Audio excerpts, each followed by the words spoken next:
जादुई कहानियाँ देखने के लिए हमारे चैनल को सब्सक्राइब करें और बेल आइकन जरूर दबाएं। बहुत समय पहले की बात है। एक सुंदर सा गांव था। वो कहने में गांव था, लेकिन वो किसी जन्नत से कम नहीं लगता था। उसी गांव में रूहानी नाम की एक लड़की रहा करती थी। जिस तरह का उसका नाम था, उसी तरह की उसकी सीरत थी। वो बहुत ही ज्यादा खूबसूरत और परियों की तरह लगती थी। उसकी खूबसूरती देखकर कोई भी उससे प्रभावित हो जाता था। आखिर वो दिखती ही इतनी खूबसूरत थी।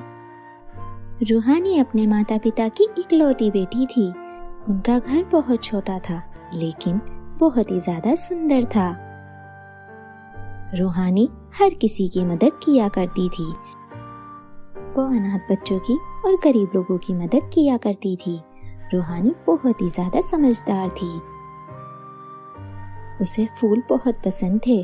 उसे अपने आसपास फूल रहना बहुत ज्यादा पसंद थे। उसने अपना एक छोटा सा बगीचा भी बना रखा था। एक बार उसी गांव में कनिका नाम की जादूगरनी आती है। वो खुद को बहुत ज्यादा सुंदर माना करती थी। एक बार वो अपने आईने से पूछती है, ए आईने, जरा मुझे ये बता कि सबसे सुंदर इस दुनिया में कौन है? वो आईना बार बार रूहानी का ही चेहरा दिखाता था। ये देखकर कनिका को बहुत ज्यादा गुस्सा आता था। ये कैसे हो सकता है? अगर इस दुनिया में सबसे सुंदर अगर कोई है तो वो सिर्फ मैं हूँ और कोई नहीं। कनिका रूहानी की तलाश में लग जाती है और वो उसी गांव में इसलिए जाती है क्योंकि उसे उसके बारे में सब कुछ पता चल चुका था। कनिका उसी गांव में जाती है और रूहानी को देखकर वो ईर्ष्या से जलने लगती है। अच्छा, तो आखिर तुम हो वो लड़की? मैं कुछ समझी नहीं, लेकिन आप यहाँ पर क्यों आई हैं? मैं तुमसे यहाँ पर तुम्हारी खूबसूरती छीनने आई हूँ। मुझे ये बिल्कुल बर्दाश्त नहीं कि कोई मुझसे ज्यादा सुंदर लगे। लेकिन आप ये क्या कह रही हैं? मैंने आपका कुछ नहीं बिगाड़ा। लेकिन तुम्हारे इस चेहरे ने तो मेरा सब कुछ बिगाड़ के रख दिया है। कनिका को बहुत गुस्सा आता है। वो अपनी जादुई छड़ी निकालती है और रूहानी को पेड़ में बदल देती है। वो पेड़ भी बहुत ज्यादा खूबसूरत था, जैसी रूहानी थी। और जादूगरनी उसे ये कहती है, तुम तब तक इससे आजाद नहीं होगी जब तक कोई सुंदर सा राजकुमार जो तुम्हारे जैसा होगा, जब वो इस पेड़ को छू लेगा तो तुम आजाद हो जाओगी। लेकिन ये मुमकिन नहीं है क्योंकि ऐसा कोई राजकुमार है ही नहीं। कनिका वहां से चली जाती है।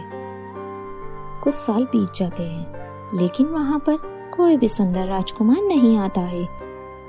लेकिन फिर एक दिन एक राजकुमार आता है और उसे वो पेड़ बहुत ही ज्यादा सुंदर लगता है। वो उसके पास जाकर रुक जाता है और वो उस पेड़ को हाथ लगाता है। जैसे ही वो उसको हाथ लगाता है, वो पेड़ रूहानी में बदल जाता है। ये देखकर राजकुमार चौंक जाता है। आखिर ये कैसे हो सकता है? क्योंकि राजकुमार को इस बारे में कुछ नहीं पता था। जब वो राजकुमार रूहानी को देखता है, राजकुमार को रूहानी से एक ही नजर में प्यार हो जाता है। रूहानी उसे सारी बात बताती है और वो उसे ये भी बताती है वो इतने सालों से उसी का ही इंतजार कर रही थी। इस बात की खबर जादूगरनी को लग जाती है। वो तुरंत वहां पर आ जाती है और उन पर हमला करने लगती है। लेकिन राजकुमार कोई साधारण इंसान नहीं था। उसके पास जादुई शक्तियां थी। वो अपनी जादुई शक्तियों से जादूगरनी को हरा देता है और जादूगरनी वहां से गायब हो जाती है। फिर राजकुमार अपने घुटनों पर बैठकर रूहानी को अपनी बीवी बनने के लिए कहता है। लेकिन ये इतना भी आसान नहीं था। राजकुमार रूहानी के माता पिता से आज्ञा लेकर उसे अपने साथ ले जाता है, अपने माता पिता से मिलवाने के लिए।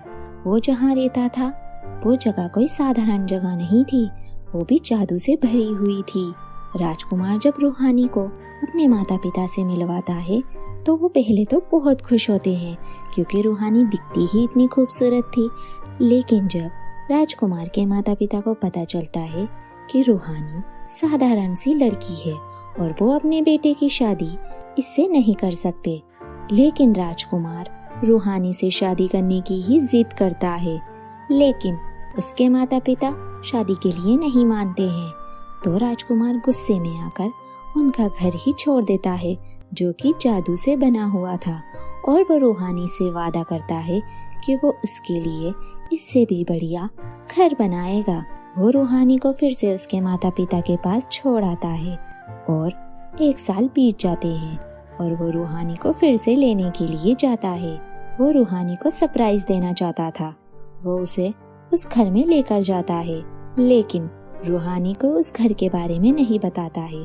वो रूहानी की आंखों पर पट्टी बांधता है और जब वो जाकर उसकी पट्टी खोलता है तो वो चौंक जाती है।